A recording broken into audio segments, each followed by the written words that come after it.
Hello and welcome to Shadowlands Ghosts, a place where the ordinary and the unknown blend together in unexpected ways. I'm your host, Raven Blackwood, and I'm thrilled to have you join me on this journey into the shadows. As we delve into the world of the unknown, I want you to feel right at home, so let's get comfortable and settle in. You see, I've always been drawn to the mysterious and the unexplained. There's something about the secrets that lie just beyond our reach that fascinates me. Perhaps it's the thrill of the unknown, or maybe it's the sense of adventure that comes with exploring the darker corners of our world. Whatever the reason, I've made it my mission to seek out the strange and the supernatural, and I'm excited to share my findings with you. Which brings us to our story today, the Library of Lost Souls. Imagine stumbling upon a hidden library in your hometown, where every book contains the story of a person's life. Sounds like a dream come true for any book lover, right? But what if you discovered that your own story is being written, and the ending is far from what you'd like? Join me as we follow the journey of a curious bookworm who uncovers the secrets of this mysterious library. But be warned, the story you're about to hear is not for the faint of heart. This story will be told from the lead character's perspective, so you'll be experiencing the thrill and the terror right alongside her. So, if you're ready to step into the shadows and explore the unknown, be sure to subscribe to our channel and join our community. We'll be sharing new stories, new mysteries, and new terrors on a regular basis. And who knows, you might just find yourself becoming a part of the story.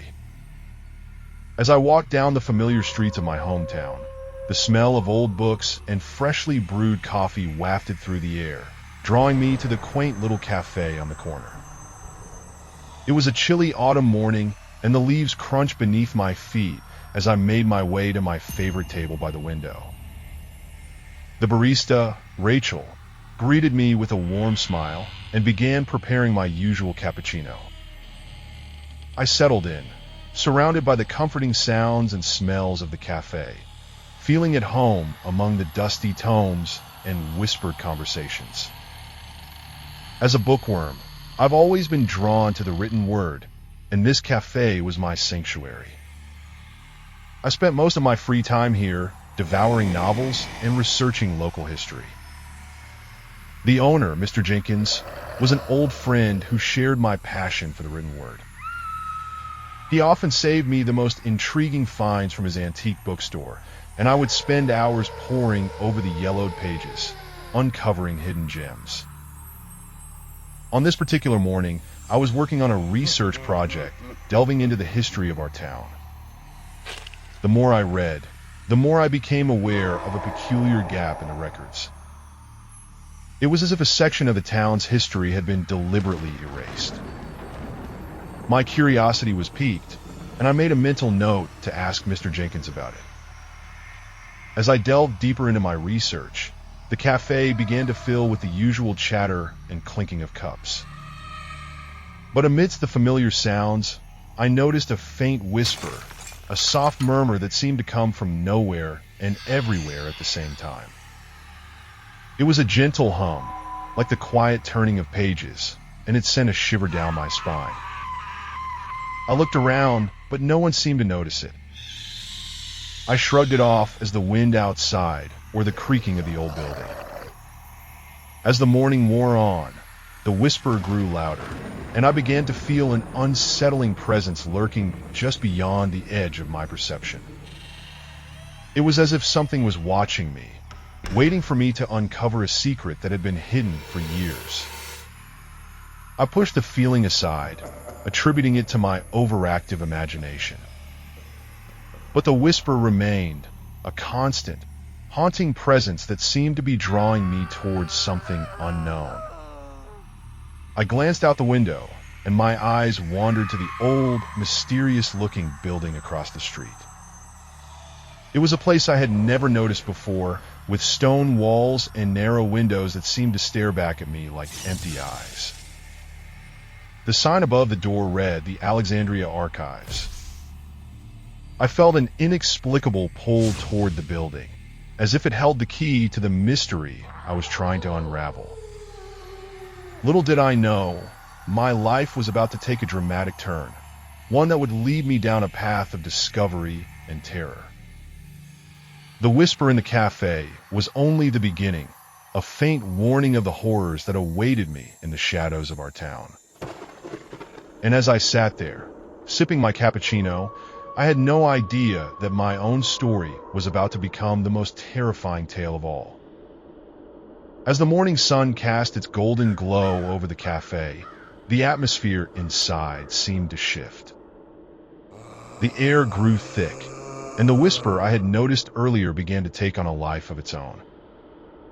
It was no longer just a faint hum, but a soft, raspy voice that seemed to be whispering a single word: "Find." I strained my ears to listen, but the voice was too quiet, and I couldn't quite make out what it was trying to say. Rachel, the barista, seemed oblivious to the strange occurrence, chatting with the regulars as if nothing was amiss. I tried to focus on my research, but my eyes kept drifting toward the window, where the old building across the street seemed to loom over me. The Alexandria Archives. What was it about that place that drew me in? I felt an overwhelming urge to get up and walk across the street, to push open the door and see what secrets lay within. But something held me back. A sense of trepidation, perhaps, or a feeling that I wasn't ready for what I might find. As I sat there, torn between curiosity and caution, the whisper grew louder, the voice more insistent. "Find," it whispered over and over again. I began to feel a creeping sense of dread, as if I was being herded towards some unknown fate. I glanced around the cafe, but everyone seemed normal, sipping their coffee and chatting with friends. It was as if I was the only one who heard the voice. Suddenly, Rachel appeared at my table, a concerned look on her face. "Hey, are you okay? You look a little spooked," she said, eyeing me with a mixture of curiosity and concern. I hesitated, unsure of how to respond. How could I explain the strange voice, the feeling of being watched? It sounded crazy, even to my own ears. "I'm fine," I said finally, forcing a smile onto my face. "Just a little tired, I guess." Rachel nodded and patted my arm. "Well, if you're sure you're okay, I'll get back to work. But if you need anything, just let me know." I nodded, feeling a wave of gratitude toward her. But as she walked away, I couldn't shake the feeling that something was off. The whisper had stopped, but the sense of unease remained. I returned to my research, but my mind kept wandering back to the Alexandria Archives. What secrets lay within those stone walls? And what did the strange voice mean by "find"? I knew I had to uncover the truth, but as I sat there, surrounded by the comforting sounds of the cafe, I couldn't shake the feeling that I was playing with fire. Little did I know, the flames were already burning, waiting to engulf me in a blaze of terror and discovery. As the sun reached its peak, casting a golden glow over the cafe, I made a decision. I would investigate the Alexandria Archives, no matter the cost. I closed my laptop, gathered my things, and stood up, my heart pounding in my chest. The whisper had stopped, but I knew it would return, guiding me toward the truth, no matter how terrible it might be. I walked out of the cafe, into the crisp autumn air, and across the street, toward the mysterious building that loomed over me. The sign above the door seemed to leer at me, taunting me with its secrets. I pushed open the door and stepped inside, into the unknown. The last thing I heard was the soft whisper, echoing in my mind, "Find." As I stepped into the musty darkness of the Alexandria archives, the air seemed to swallow me whole. The whisper, now a deafening echo in my mind, propelled me forward, drawing me deeper into the heart of the building. I fumbled for the light switch, and the sudden illumination revealed rows upon rows of dusty shelves, stretching out like skeletal fingers, beckoning me to explore. Every step I took seemed to creak with a sense of foreboding, as if the very foundations of the building were warning me to turn back. But I pressed on, driven by an insatiable curiosity and the whisper's relentless urging. I navigated through narrow aisles, running my fingers over the spines of ancient tomes, feeling the weight of forgotten knowledge. The deeper I delved, the more I became aware of a creeping sense of unease. It started as a tingling in my fingers, spreading up my arms, and settling in the pit of my stomach. I tried to shake it off, telling myself it was just my imagination, but the feeling only intensified. I began to feel like I was being watched, the whisper's presence now a palpable force, guiding me towards some unknown revelation. I stumbled upon a door, hidden behind a tattered tapestry, adorned with strange symbols that seemed to writhe and twist in the flickering light. The whisper grew louder, more insistent, as I reached out to grasp the rusty doorknob. The metal felt cold to the touch, as if it had been waiting for me to unlock the secrets that lay beyond. As I pushed the door open, a musty stench wafted out, carrying with it the scent of decay and rot. I stepped across the threshold and into a room that seemed frozen in time. Rows of ancient artifacts lined the shelves, each one more disturbing than the last. I saw taxidermied creatures, their eyes glassy and unblinking, and strange devices that seemed to defy explanation. And then I saw it. A single, leather-bound book, lying open on a pedestal, its pages fluttering as if stirred by an unseen breeze. The whisper seemed to emanate from the book itself, drawing me closer, until I was standing right next to it. I peered down at the pages, and what I saw made my blood run cold. The book was filled with photographs, each one depicting a person, their eyes black as coal, their skin deathly pale. And in the center of each photograph, a single word was scrawled: "Find." I felt a wave of horror wash over me as I realized the true nature of the whisper. It wasn't just a voice, guiding me towards some unknown truth. It was a summons, a call to join the ranks of the damned. I stumbled backward, tripping over my own feet, as the whisper grew to a deafening crescendo. I fell hard onto the stone floor, the book's pages fluttering wildly, as if trying to consume me. And then everything went black. When I came to, I was lying on the floor, the book still clutched in my hand. The whisper had stopped, and an oppressive silence had fallen over the room. I stumbled to my feet, the book still clutched in my hand, and staggered back through the door. I didn't stop running until I was back in the bright sunlight, gasping for air. As I looked back at the Alexandria archives, I knew that I had uncovered a horror beyond my wildest imagination. The whisper was just the beginning, a mere hint at the terrors that lay within those stone walls. And I knew that I would never be the same again, haunted by the secrets I had uncovered and the whispered promise: find. As I stood before the pedestal, the leather-bound book lying open before me, the whisper reached a fever pitch, its urgency growing more insistent with every passing moment. I felt a creeping sense of dread as I gazed down at the photographs, the eyes black as coal, the skin deathly pale. The word "find" seemed to leap off the page, a cold, mirthless smile spreading across my face as I realized the true horror of the whisper. It was then that I saw it. A figure standing just beyond the edge of the room. Tall, imposing, its presence seeming to fill the space with an unspeakable malevolence. The figure's face was a twisted parody of humanity, the eyes glowing with an otherworldly light. I tried to scream, but my voice was trapped in my throat, frozen in terror. The figure began to move toward me, its presence seeming to grow larger, more imposing with every step.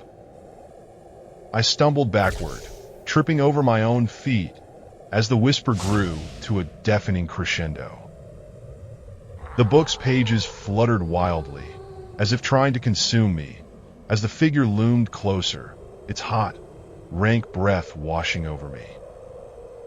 I tried to raise my hands to defend myself against the horror that loomed before me, but they felt heavy, unresponsive. The figure reached out a bony hand, and I felt a cold, clammy touch on my skin. I screamed, the sound echoing off the stone walls as the figure's grip closed around my wrist. The world began to spin, colors blurring together in a mad whirlwind of chaos. I felt myself being pulled toward the figure, toward the horror that lurked beyond the edge of the room.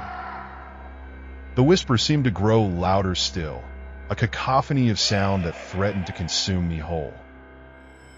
And then everything went black.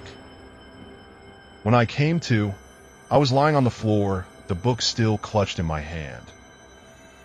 The whisper had stopped, and an oppressive silence had fallen over the room. I stumbled to my feet, the book still clutched in my hand, and staggered back through the door. I didn't stop running until I was back in the bright sunlight, gasping for air. As I looked back at the Alexandria archives, I knew that I had uncovered a horror beyond my wildest imagination.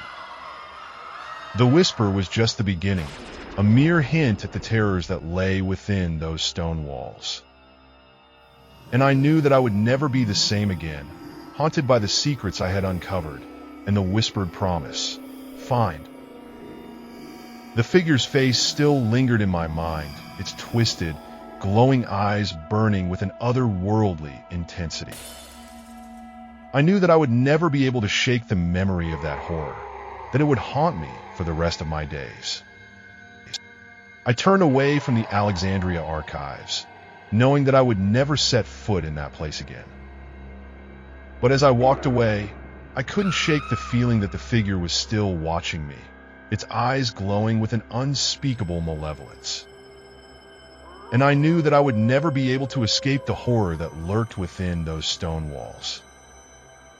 I couldn't shake the feeling that the figure was still watching me, its eyes glowing with an unspeakable malevolence. I walked away from the Alexandria archives, but the darkness within its stone walls seemed to seep into my soul. Every step I took felt like I was being pulled back, the whisper echoing in my mind like a macabre serenade. I quickened my pace, but the feeling only intensified. As I walked, the world around me began to distort and blur, like a watercolor painting in the rain. The colors muted, the sounds muffled, and the air thickened with an eerie presence. I felt the weight of the book in my hand, the photograph's black eyes watching me like cold, dead weights. I stumbled through the streets, desperate to escape the oppressive feeling that had settled over me. But no matter how fast I walked, I couldn't shake the feeling that the figure was closing in, its bony fingers reaching out to claim me. And then I saw it. A street sign, its letters flickering in the fading light. Find, it read. The words seemed to leap off the metal, a cold, mirthless smile spreading across my face as I realized the true horror of the whisper. I stumbled backward, tripping over my own feet as the world around me began to spin. The whisper grew to a deafening crescendo, the photograph's black eyes burning with an otherworldly intensity. I felt the book slip from my fingers, the pages fluttering wildly as it fell to the ground. As I looked down, I saw the photographs begin to change. The faces shifted, the eyes glowing with an eerie light. And then I saw my own face staring back at me, the eyes black as coal, the skin deathly pale. The whisper stopped, and an oppressive silence fell over the world. I knew then that I had become a part of the horror, a pawn in a twisted game of survival. The figure's face lingered in my mind, its twisted, glowing eyes burning with an otherworldly intensity. I knew that I would never be able to escape the horror that lurked within the Alexandria archives.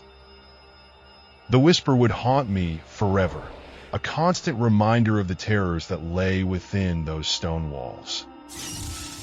And I knew that I would never be the same again, forever changed by the secrets I had uncovered. As the darkness closed in around me, I knew that I was doomed to become a part of the horror, forever trapped in a living nightmare from which I would never awaken. The last thing I saw was the figure's face, its twisted, glowing eyes watching me with an unspeakable malevolence. And then everything went black. Epilogue: Echoes in the Dark. The Alexandria archive stood silent and still, its stone walls bearing witness to the unspeakable terrors that lurked within. The whisper had stopped, but the darkness that had seeped into my soul remained, a constant reminder of the horrors that I had uncovered. Years would pass, but the legend of the Alexandria archives would live on, a cautionary tale of the terrors that lay within its walls. Some would say that on certain nights, when the wind is just right, you can still hear the whisper, a soft, raspy voice that seems to come from nowhere and everywhere at the same time. Others would claim to have seen my face, pale and gaunt, staring out from the archive's windows, the black eyes glowing with an otherworldly intensity. They would whisper of the figure, its twisted face and glowing eyes, watching and waiting for its next victim. But the truth was far more sinister. I was not a victim, but a pawn in a twisted game of survival.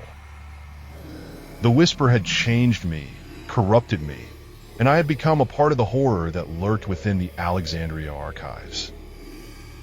And so, the archives stood, a monolith to the darkness that lurked within, a testament to the terrors that I had uncovered. The whisper may have stopped, but the echoes of my screams would haunt those stone walls forever, a reminder of the horror that lay within. In the end, it was not the figure that was the true horror, but the darkness that lurked within me, a darkness that would haunt me forever. The Alexandria archives was not a place of ancient knowledge, but a portal to a realm of madness and terror, and I had become its latest victim. The last thing I remember is the feeling of the figure's bony fingers closing around my wrist, pulling me back into the darkness.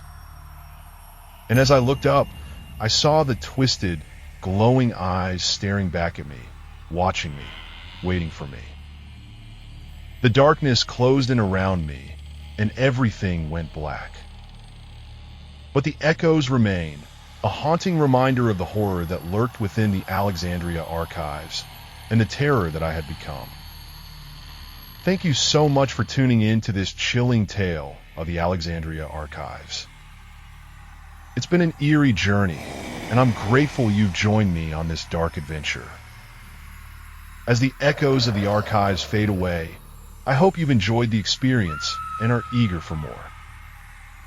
As we part ways, I want to express my deepest gratitude for your loyalty and engagement. Your support means the world to me, and I'm honored to have such a fantastic community behind me. If you've enjoyed this episode, please consider subscribing to our channel for more thrilling content, including eerie tales, mysterious legends, and spine-tingling stories. By subscribing, you'll get access to a wealth of exciting content, including behind-the-scenes insights, exclusive updates, and early access to new episodes. You'll also be supporting the creation of more captivating stories like this one, and I appreciate your contribution to our channel's growth.